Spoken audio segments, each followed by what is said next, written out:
Muy bien, pues primero que nada, muchísimas gracias a Pilar por haberme invitado a este evento y darme esta gran oportunidad de hablarle a generaciones actuales y futuras de empresarios y empresarias en México, ¿no? Estoy segura que, bueno, vamos a crear mucha conciencia, pero sobre todo invitarlos a la reflexión y a que cambiemos entonces las condiciones de trabajo de muchas personas al salir de este evento. Comenzamos entonces en mi presentación que se titula Más allá del salario mínimo, construyendo un futuro con ingreso digno. Les propongo que platiquemos alrededor de 3 temas. Tenemos media hora para pues hacer esta discusión y bueno, entonces estos serían los ejes temáticos que van a guiar mi intervención. En primer lugar, me gustaría comenzar hablando de por qué hablar de un ingreso digno.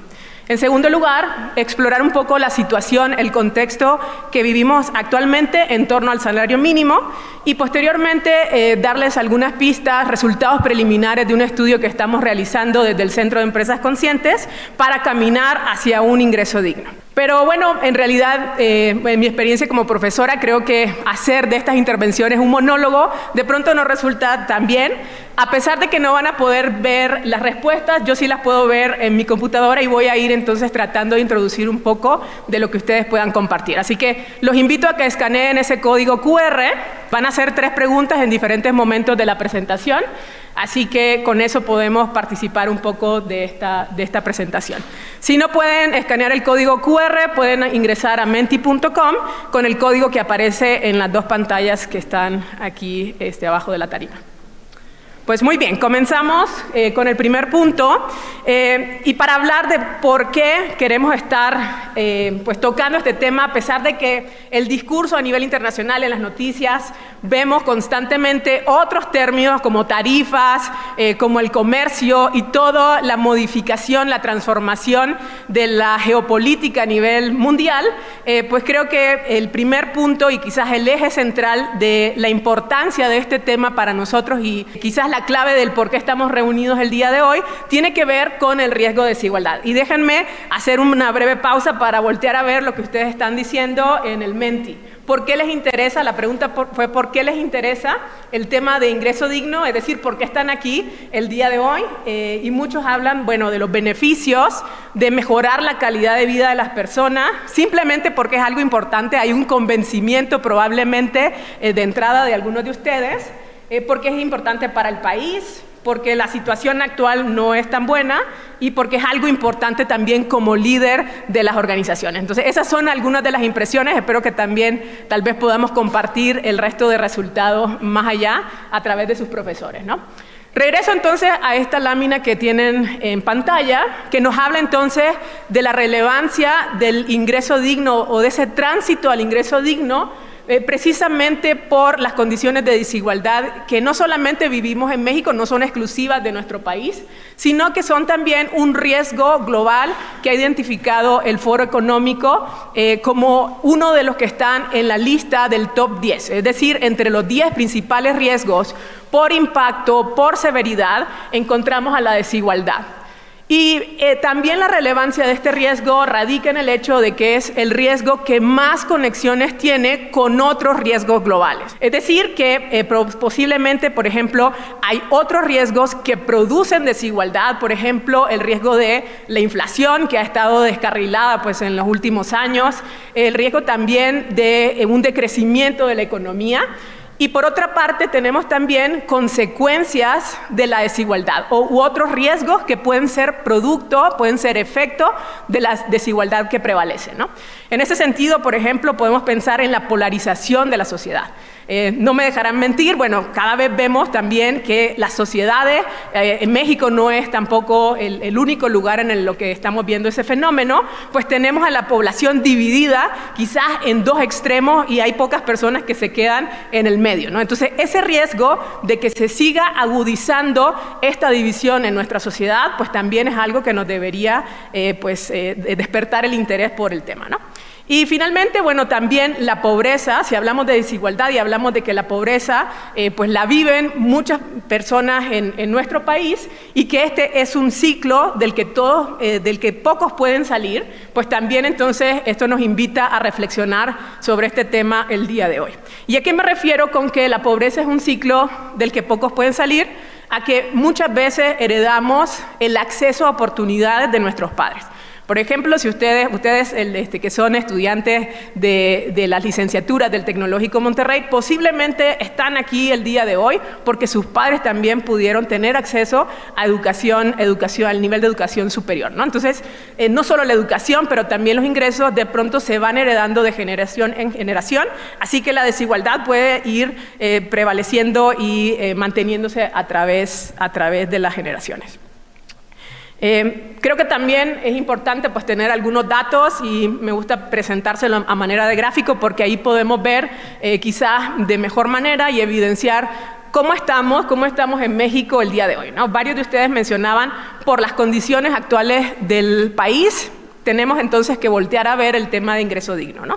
Y si pensamos entonces quizás en el salario mínimo como una referencia, y posteriormente como una de las razones para las cuales necesitamos hablar de un ingreso que vaya más allá de ese nivel, vean entonces cómo México ocupa en Latinoamérica el 6º lugar en salario mínimo, ¿no? Posiblemente tendríamos que buscar obviamente otros datos para contrastar y seguir entonces desmenuzando este complejo problema de los ingresos en nuestra región, pero creo que simplemente con ver la posición que ocupamos y que estamos en el 6º lugar es algo que también ya debe llamar la atención. Y si a eso le sumamos que el 60% de los ingresos de los hogares en México proviene del trabajo y específicamente el 52% de los ingresos provienen del trabajo subordinado, es decir, aquel puesto en el que yo reporto a alguien más en la organización, pues entonces también empezamos a reforzar esta idea de la importancia de hablar de unos niveles de salario de ingreso digno. Como dato curioso, hablábamos en la comida con varios de los expertos que van a hablar con ustedes el día de hoy.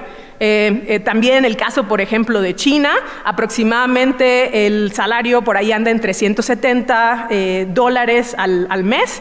Y como México, bueno, aquí lo vemos en 6º lugar, pero platicábamos que hace varios años, y no tanto, ¿verdad? Tal vez como los que quisiéramos pensar, estábamos nosotros hacia el final de esta lista, ¿no? Y como China, por ejemplo, también que ha aumentado esos niveles de salario hasta en un 167% comparándolo con décadas anteriores, ¿no? Entonces, muy interesante también ese lugar que ocupamos, ¿no?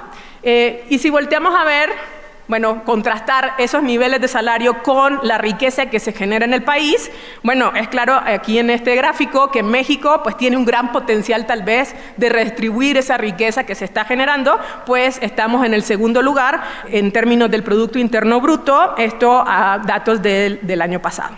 Y bueno, para cerrar y terminar de resaltar entonces la importancia del tema del ingreso digno, a causa de este gran riesgo que es la desigualdad, pues aquí les muestro un porcentaje, los porcentajes de ingresos o la distribución de la población ocupada según el nivel de ingreso al último trimestre del año pasado.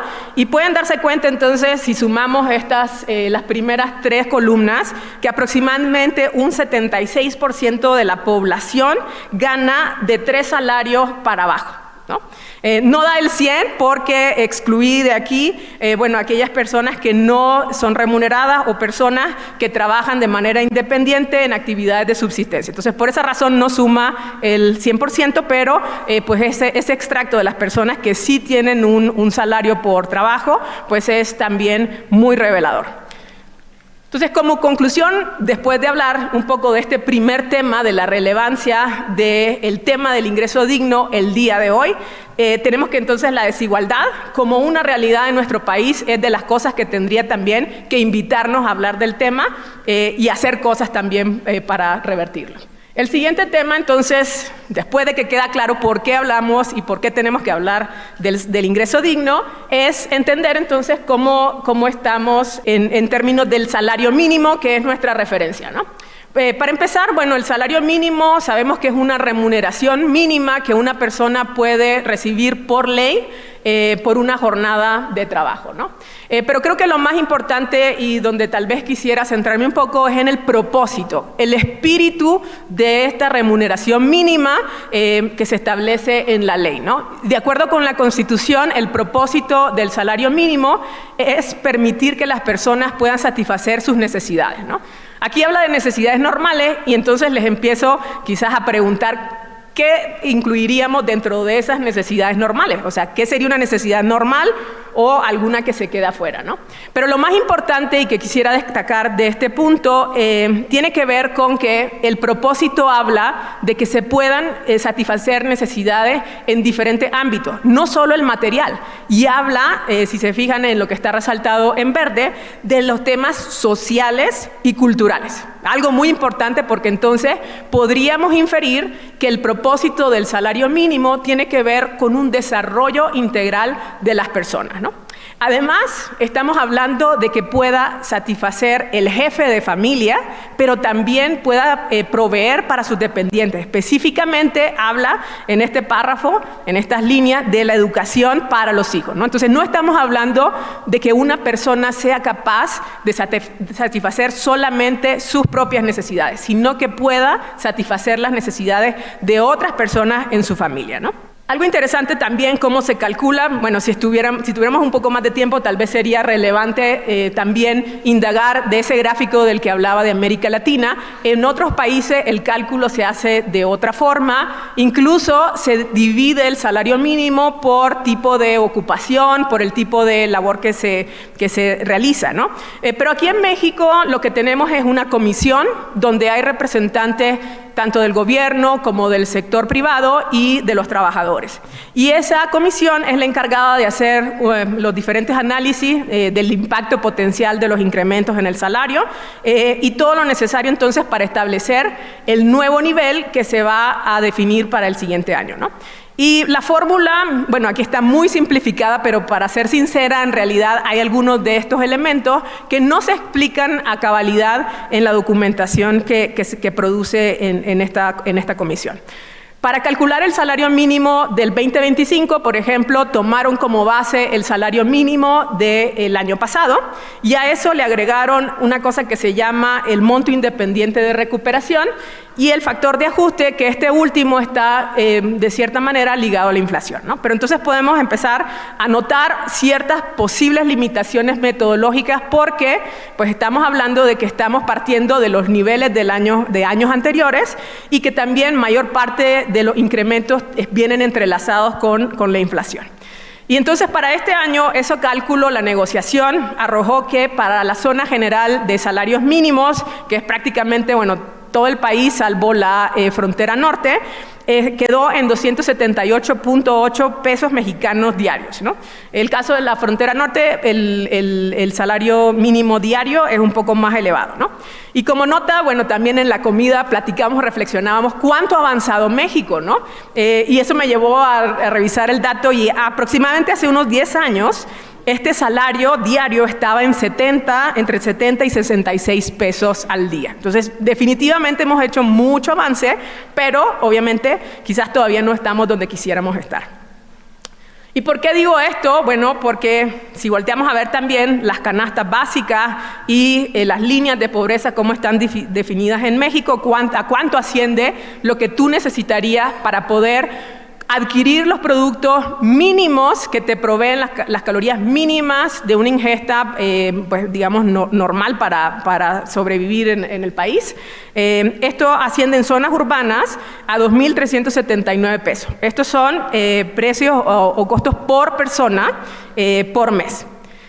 Por otro lado, tenemos la canasta básica no alimentaria, que ahí se reúnen otras necesidades como el transporte, como la educación y otros servicios y bienes que en realidad también provienen de estimaciones de lo que actualmente gasta la población. Es decir, se toman las encuestas de ingresos y gastos y basado en los gastos que realizan las personas, es de ahí entonces también donde tenemos la base o los fundamentos para hacer estos cálculos, ¿no? Y de ahí entonces, si sumamos estas dos canastas, pues tenemos un costo que permitiría, un monto que permitiría a las familias poder entonces cubrir no solo la alimentación, sino un poco más allá, necesidades como el transporte y otras que vienen incluidas como la vestimenta, ¿no? En el caso de las zonas urbanas, esta cifra alcanza los 4.680.15 pesos al mes por persona nuevamente. Y bueno, también entonces para cerrar este dato y bueno, la relación, cómo se estaría relacionando de pronto mi capacidad de pagar o acceder a una canasta básica alimentaria o a una canasta básica total, pues podemos ver entonces que para medir pobreza en el país estamos utilizando la canasta básica alimentaria como la línea de pobreza extrema. Es decir, que si yo no alcanzo pues a tener ese monto disponible para adquirir al menos los alimentos, pues yo estaría quedando en una situación de pobreza extrema. Por ahí algunos datos también hablan de que 35.4% de las personas en México están en esa línea o bajo esa línea. Y por otro lado, la línea de pobreza por ingresos, que es la canasta, está asociada a la canasta básica total, que quiere decir, bueno, que pues posiblemente, aunque tengas ingresos por diferentes fuentes, tú apenas alcanzas pues a cubrir estos montos, ¿no? Y todo esto, bueno, repasar esta cifra para poder entender o calcular para qué le alcanza un salario mínimo actualmente a una persona en México. Si tomamos el salario mínimo diario y lo extrapolamos al salario mensual, tenemos que aproximadamente el salario anda por 8,840 pesos al mes. Y si dividimos eso entre las canastas, pues podemos ver entonces que nos alcanza, o a una persona con un salario mínimo le alcanza para 3.6 canastas básicas alimentarias por mes y 1.8 canastas totales, que son la suma de la alimentaria y la no alimentaria, ¿no? Pero esto es problemático, ¿no? Porque si bien tal vez cumpliríamos con que una persona pueda satisfacer sus necesidades, recuerden que la Constitución, el propósito era también proveer para los dependientes, para los hijos. Entonces, en un hogar promedio en México, que es de 4 personas, en realidad específicamente creo que es 3.4, pero lo redondeamos a 4, pues empezamos a ver entonces que si en esa familia solamente hay un ingreso de un salario mínimo, realmente esa familia no tendría lo suficiente para cubrir todas sus necesidades, ¿no? Tal vez se preguntarán entonces qué pasa, ¿no? ¿Cómo le hacen entonces para, pues quizás compensar un poco las carencias, ¿no? Y aquí también otro dato interesante, bueno, no necesariamente específicamente ligado y con la medición exacta de cuánto estaría contribuyendo a superar las carencias, pero en las encuestas de ocupación y empleo podemos saber que el 19.3% del ingreso es por transferencia. Es decir, que es posible también que alguna familia estén utilizando algunos recursos que provienen de becas o de pensiones para poder, digamos que suplementar y compensar algunas necesidades que no quedan satisfechas con un solo salario mínimo. Regreso aquí entonces también a los porcentajes que ya les había presentado de la distribución de la población. Entonces repasábamos y vemos que el salario mínimo realmente, o al menos un salario mínimo, no alcanza para una familia de 4 personas. Tendrían que trabajar las 2 cabezas de familia para poder, digamos que subsanar pues esas diferencias. Pues lo invito a que vean acá, por ejemplo, que hasta un salario mínimo lo ganan 36% de la población, ¿no? Entonces, empecemos a revisar cuántas personas, ¿no? A hacer el cálculo de cuántas personas, entonces estarían tal vez sin la capacidad de pronto de proveer para su familia las necesidades básicas de alimentación, ¿no? Que definitivamente son aquellas pues, que no van a permitir pues, acceder a otros niveles. Tengo que ir un poco más rápido y bueno, la parte más interesante que son los resultados preliminares del estudio. Pero hasta aquí creo que queda claro que el salario mínimo no está cumpliendo ese propósito que se estableció en la Constitución y que las metodologías de su cálculo y del cálculo del costo de las canastas también no nos están diciendo realmente cuánto le costaría a una persona satisfacer las necesidades tanto propias como de sus dependientes bajo esta definición de vida digna, ¿no? Me voy a ir un poco más rápido, les decía, entonces hay 2 metodologías que nosotros quizás principalmente volteamos a ver. Una es la del salario vital del Instituto Anker, que aquí parte de un concepto del nivel de vida básico, pero decente. Aquí lo interesante es que incluye un fondo de emergencia, pero tiene también limitaciones en cuanto a que se basa en datos secundarios, ¿no? Pero la del estándar del ingreso mínimo, esta fue la que nosotros adoptamos, una metodología que se va al otro extremo porque es 100% cualitativa, y aquí buscamos preguntarle a las personas qué es lo que consideran las necesidades para vivir una vida digna. También datos curiosos que probablemente vayan a detonar la conversación más adelante. ¿Cuánto cuesta una vida digna? De acuerdo con Anker, 23,493 pesos en la Ciudad de México, esto para junio del año pasado, ¿no? Este estudio, bueno, fue realizado en conjunto con Acción Ciudadana frente a la Pobreza y pues más adelante seguramente tendrán oportunidad de hablar con Rogelio y con todas las personas que representan esta otra institución. Y por otro lado, el estándar de ingreso mínimo, que van a ver entonces que es un poco más alto, ¿no? Y de hecho, aquí hablamos de un rango porque se hacen presupuestos para cada miembro de la familia y entonces, dependiendo de las edades de los hijos, por ejemplo, podría requerirse un poco más de dinero, ¿no? Pero este va por encima de los 27,000 pesos. El estudio que estamos haciendo desde el Centro de Empresas Conscientes es un estudio que viene nuevamente alineado con esta metodología del estándar de ingreso mínimo que surgió en la Universidad de Loughborough en el Reino Unido. Son varias etapas, bueno, creo que no tengo tanto tiempo para hablarles de la parte metodológica, pero tal vez ya al final del evento podamos hacerlo. Pero me gustaría presentarles la definición de vida digna porque esa es la base para construir la canasta que nos va a permitir entender cuál es el verdadero costo de una vida digna en México, ¿no? Y aquí resalté varias palabras, ¿no? Pero pueden leerlo por ahí. Les daré quizás la oportunidad de tomarle alguna foto, pero si quieren luego también compartimos el contacto. Importante que esta definición incluye, sí, algunas de las necesidades que ya veíamos, alimentación, vivienda digna, vestimenta y demás necesidades básicas, pero también la oportunidad de tener un buen trabajo. Y me adelanto al siguiente slide porque el tiempo es muy corto. La palabra bueno se añadió en esta iteración porque han habido estudios previos para querer resaltar que no cualquier trabajo satisface las necesidades de una vida digna. Tiene que ser un trabajo donde el trato es bueno, donde se respetan los horarios de trabajo, obviamente donde el nivel de salario alcanza para satisfacer las necesidades de las personas, pero también muy interesante sensibilizarnos con estas necesidades de desarrollo profesional y desarrollo personal, ¿no?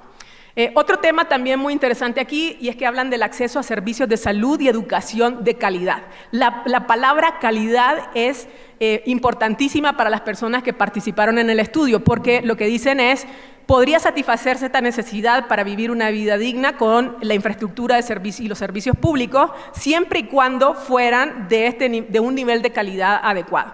¿Por qué? Porque posiblemente si uno va al sistema de salud pública, actualmente puedes tener una consulta con un médico, pero tal vez no te dan los medicamentos. Entonces sería algo que tienes que adquirir de manera adicional, ¿no? O por el lado de la educación, y bueno, ahora me paso a la siguiente lámina. En la educación, estas son algunas de las frases de los participantes del estudio.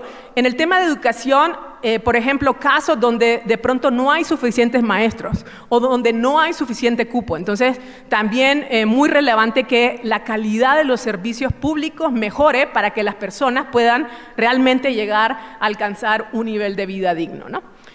Algo que no mencioné, pero que pudieron tal vez leer ahí, hacia el final, el entorno estable, seguro, estar comunicado, informado y también tener acceso al tiempo libre son temas importantes, ¿no? Y me voy a concentrar en esta lámina en la parte de vivienda porque creo que el resto pues pueden tal vez echarles un vistazo, pero pensando en el tema de vivienda, la vivienda para una vida digna va cambiando conforme la familia va creciendo. Es decir, y no me refiero al número de personas, sino me refiero a cómo van pues transitando en diferentes etapas de la vida, ¿no? No es lo mismo para una familia que tiene tal vez 2 niños entre 0 y 5 años porque pueden tener una vida digna en una vivienda de 2 recámaras. Pero si ya estamos hablando de adolescentes o personas que ya están bien alcanzando la pubertad, las necesidades de privacidad, de desarrollar su propia identidad también van haciendo que la familia, para vivir una vida digna, requiera tal vez de una recámara adicional, ¿no? Entonces, creo que son hallazgos muy interesantes, nuevamente son hallazgos preliminares que vamos a estar liberando durante todo este mes. Como conclusión hasta aquí, bueno, la vivienda digna integra múltiples dimensiones, estas que les presenté en la definición, y cada dimensión merecería atención particular. Les decía que en esta metodología se hacen presupuestos específicos para cada miembro de la familia y entonces exploramos a fondo cuáles son los bienes y servicios que se requieren en cada una de ellas, ¿no? Para alcanzarla es muy complejo. Sabemos que no vamos a hacer ese salto de los 8,800 pesos que se percibe actualmente como un salario mínimo mensual, no vamos a saltar a los 27 o a los 23, pero creo que podemos hacer pasos importantes también pensando en otras componentes como los beneficios, que se pudieran dar apoyos a transporte y demás, ¿no? Y todos los actores tienen su rol. Yo sé que ustedes representan, bueno, nuevamente a las generaciones actuales de líderes empresariales y las futuras, pero también aquí hay una invitación al sector público porque, como vimos, pues también la mejora de la infraestructura y los servicios que se ofrecen a la población podría también ayudar a que las personas no tengan que incurrir en gastos adicionales. Es una invitación, bueno, esta plática fue una invitación para que sigamos reflexionando, para que sigamos discutiendo, debatiendo estos temas y bueno, también para que podamos ver cuál es el rol que ocupamos. Y creo que, bueno, en la rapidez me quedé corta ahí con las siguientes preguntas, pero bueno, en alguna oportunidad tendremos de platicarlas. Muchísimas gracias por su atención.